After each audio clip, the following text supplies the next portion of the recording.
जब एक जहाज या जहाज समुद्र में होता है तो उसे न केवल समुद्री तूफानों और ऊंची लहरों का सामना करना पड़ता है, बल्कि कुछ अन्य अप्रत्याशित चुनौतियों का भी सामना करना पड़ता है,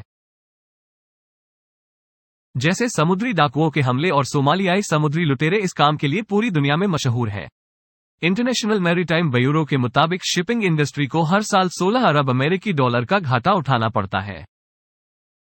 इस नुकसान का कारण परिवहन में देरी है, लेकिन सबसे बड़ा कारक पायरेसी है। सोमाली डाकुओं के हमले के लिए कुछ ही स्थान है। एक सोमालियाई सागर है, दूसरा गद्दाफी चैनल है, और तीसरा और सबसे महत्वपूर्ण स्थान अदन की खाड़ी है। वे सभी जहाज जिन्हें एशिया से यूरोप जाना होता है, अदन की खाड़ी का उपयोग स्वेज नहर के माध्यम से भूमध्य सागर में प्रवेश करने के लिए करते हैं। दुनिया के व्यापार का एक बड़ा हिस्सा अदन की खाड़ी का उपयोग करता है, जहां सबसे अधिक तेल परिवहन जहाज है। और यहीं पर सोमाली डाकुओं का खतरा है। जेम टीवी के वीडियो में आपका फिर से स्वागत है। दर्शकों, कई वर्षों से समुद्री डकैती शिपिंग उद्योग के लिए एक बड़ी समस्या रही है।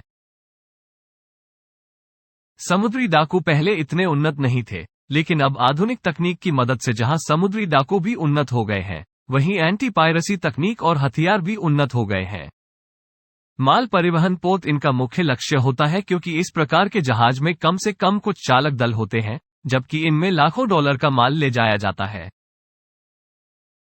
अधिकांश समुद्री लुटेरों का लक्ष्य जहाज के चालक दल को मारना नहीं है, बल्कि वे अपने जहाज पर कब्जा कर लेते हैं या कप्तान का अपहरण कर लेते हैं, या पूरे जहाज को बंधक बना लेते हैं और शिपिंग कंपनी से लाखों डॉलर की मांग करते हैं।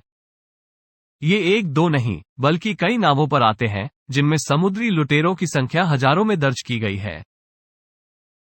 सबसे पहले वे जहाज के पास पहुंचते हैं और कप्तान को गोलियों से डरा देते हैं ताकि वो जहाज को रोक दे।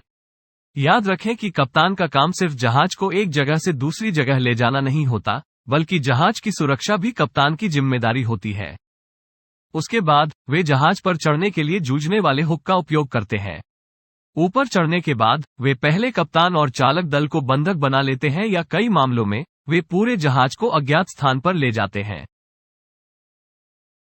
एक बार जब लाखों डॉलर का जहाज उनके कब्जे में आ जाता है, तो इस बात की काफी संभावनाएं होती हैं कि शिपिंग कंपनी कुछ लाख डॉलर देकर उनसे छुटकारा पा ले। लेकिन ऐसा नहीं है कि निजी जहाज ऐसे हादसों से बचने की कोशिश नहीं करते।